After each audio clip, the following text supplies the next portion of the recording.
As far as your left hand is concerned, it's very important to remember that you don't want to be hanging your thumb up here. I always believe that if you put a guitar next to or in front of something, it looks beautiful. But when you're holding the guitar up with a footstool, trying to get the full access of the fretboard like this, if you bring your thumb up like you do as if you had a V-neck, which is very often found on steel strings or electric guitars, pardon me.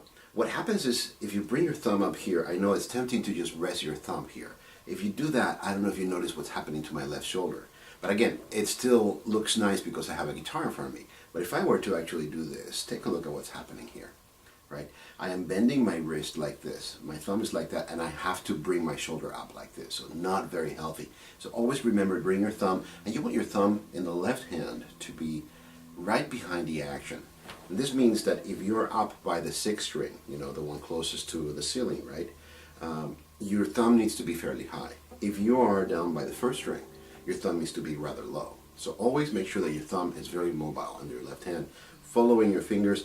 Put it either behind the index finger or in between index and middle finger, just to give yourself some support.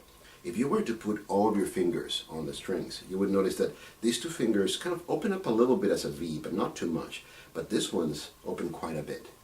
Another thing, make sure that you are as close as possible in the bottom here. A lot of people think that they need to get away from the strings to not support, to basically not get sound down here. What happens is you're bending your wrist like that, and that is not very healthy. If you try to move your fingers like this, you'll realize it's not very pleasant. Right? So always try to keep as close a distance as possible, making sure that you have as many points of contact even within your left hand.